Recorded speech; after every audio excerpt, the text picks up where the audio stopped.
सावधानियां रखी जाएं जिससे कि एलपीजी के प्रयोग करते समय दुर्घटनाओं से बचा जा सके और घर को सुरक्षित जान माल की रक्षा की जा सके। आज मैं आगे Parashar from Bharat gas Bharat petroleum से आपके समक्ष ये वीडियो जागरूकता अभियान के अंतर्गत सुरक्षा की दृष्टि से मैं आपके सब लोगों के हित के लिए ये प्रस्तुत करता हूँ कि हम किस किस प्रकार की सावधानियां रख करके होने वाली दुर्घटनाएं जो एलपीजी से होती हैं वो किस प्रकार से बचा जा सकता है। और बहुत ही यदि हम इतने जागरूक रहें तो होने वाली दुर्घटना को न्यूनतम अवश्य कर सकते हैं। सबसे पहले मैं आप सबका ध्यान आकर्षण करना चाहूँगा कि रसोई में क्या क्या सावधानी की जा सकती है। सबसे पहले ये चूल्हे का जो हम स्थापना करें, तो चूल्हा हॉट प्लेट जो भी है जिसको हम प्रयोग करते हैं उसका स्थापना इस प्रकार से की जाए कि जो गैस का सिलेंडर से है उसकी ऊंचाई से कहीं अधिक अच्छे समतल प्लेटफॉर्म पे गैस चूल्हे को स्थापित किया जाए। इसका एक मुख्य कारण ये है कि जो तरलीकृत पेट्रोलियम गैस है सिलेंडर के अंदर जो है तरल अवस्था में होती है और उससे पाइप के द्वारा जो हमारी हॉट प्लेट या अथवा चूल्हा में पहुंचती है वो गैसीय अवस्था में पहुंचती है। यदि चूल्हा जो है नीचे रहेगा और गैस का सिलेंडर ऊपर रहेगा तो उससे ऐसी संभावना है कि गैस सिलेंडर से चूल्हे तक पहुंचने वाली गैस ना होकर के तरलीय अवस्था में एलपीजी उसमें पहुंच जाए। तरलीय अवस्था का 1 cubic centimetre 580 cubic centimetre gas के समतुल्य होता है, जो कि 580 गुना आग को लगने की संभावनाओं में वृद्धि करता है। तो सदैव ये ध्यान रखें कि गैस का सिलेंडर नीचे रहे और गैस का चूल्हा ऊपर रहे, जिससे कि इसमें जो है गैस की अवस्था में ही एलपीजी पहुंचे। दूसरा, बहुत से लोगों में मैंने ऐसे देखा है, कहीं समारोह होते हैं तिरछा करके जमीन में लेटा करके गैस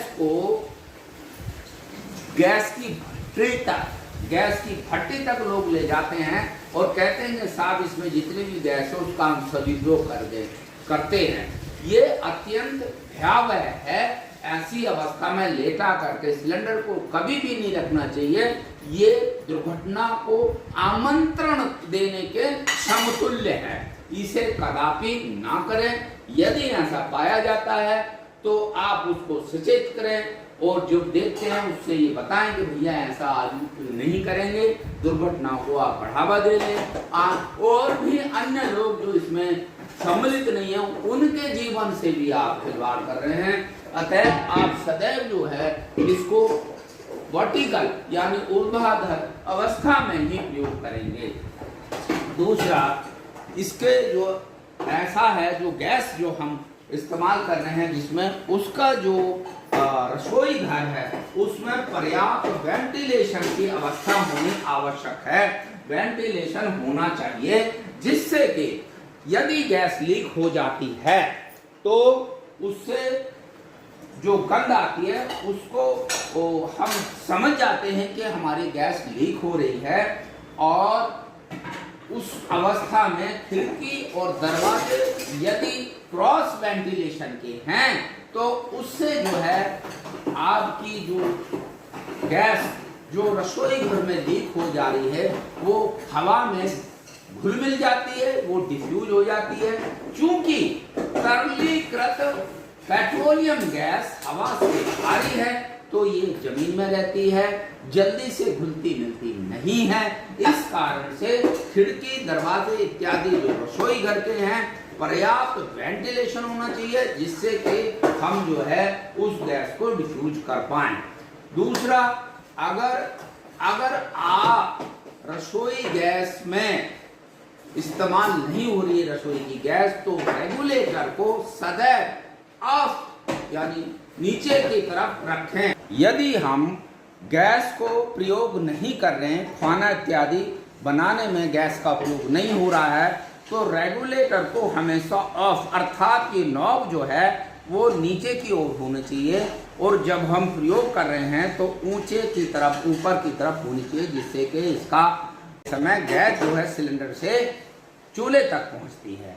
और इस प्रकार से अगर आप ऑफ कर देते हैं तो गैस के सिलेंडर के अंदर जो वाल्व की पिन होती है वो दबती नहीं है, और सिलेंडर में से गैस रेगुलेटर में नहीं आती और रेगुलेटर से चूल्हे तक नहीं पहुंचती, अर्थात उसका चूल्हे के माध्यम से लीक होना बिल्कुल खत्म हो जाता है। दूसरा, रसोई घर में इतने भी हमारे उपकरण होते हैं जो इलेक्ट्रिसिटी से चलते हैं, बिजली वाले उपकरण को गैस के लीक होने की अवस्था में कभी भी ऑन या ऑफ नहीं करना चाहिए। इनके ऑन या ऑफ करने से एक चिंगारी उत्पन्न होती है, और वो चिंगारी जो हमारी गैस लीक हो गई है उसमें इग्नाइट करने के लिए, उसको जलाने के लिए, उसको विस्फोट करने के लिए पर्याप्त होती है। रसोई घर में कोई भी अगरबत्ती, मोमबत्ती, दिया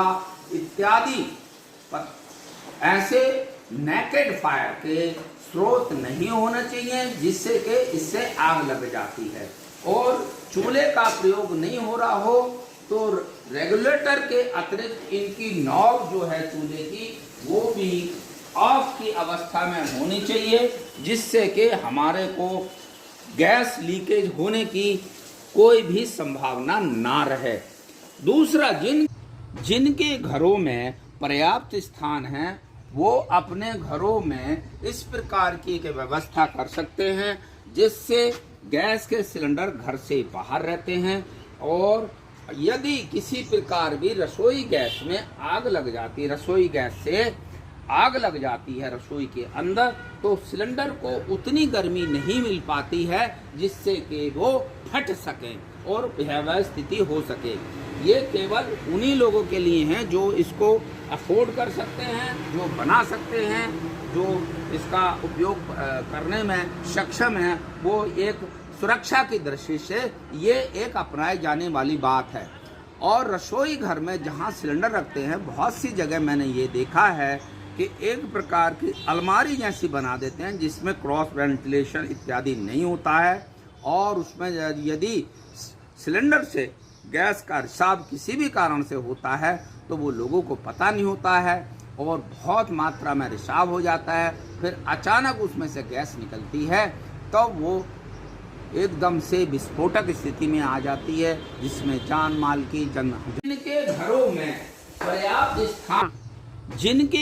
में पर्याप्त स्थान है वो अपने घरों में इस प्रकार की एक व्यवस्था कर सकते हैं जिससे गैस के सिलेंडर घर से बाहर रहते हैं, और यदि किसी प्रकार भी रसोई गैस में आग लग जाती है, रसोई गैस से आग लग जाती है रसोई के अंदर, तो सिलेंडर को उतनी गर्मी नहीं मिल पाती है जिससे कि वो फट सके और भयावह स्थिति हो सके। ये केवल उन्हीं लोगों के लिए हैं जो इसको अफोर्ड कर सकते हैं, जो बना सकते हैं, जो इसका उपयोग करने में सक्षम है। वो एक सुरक्षा की दृष्टि से ये एक अपनाए जाने वाली बात है। और रसोई घर में जहाँ सिलेंडर रखते हैं, बहुत सी जगह मैंने ये देखा है कि एक प्रकार की अलमारी जैसी बना देते हैं जिसमें क्रॉस वेंटिलेशन इत्यादि नहीं होता है, और उसमें यदि सिलेंडर से गैस का रिसाव किसी भी कारण से होता है तो वो लोगों को पता नहीं होता है और बहुत मात्रा में रिसाव हो जाता है। फिर अचानक उसमें से गैस निकलती है तो वो एकदम से विस्फोटक स्थिति में आ जाती है, जिसमें जान माल की जनहानि की होती है। इसलिए मैं आप सब लोग से जागरूकता के अंतर्गत आपसे अनुरोध करता हूँ कि इस प्रकार की सावधानी आप अवश्य करें, जिससे आपकी ही नहीं और लोगों की भी सुरक्षा इसमें दृष्टिगत हो सके।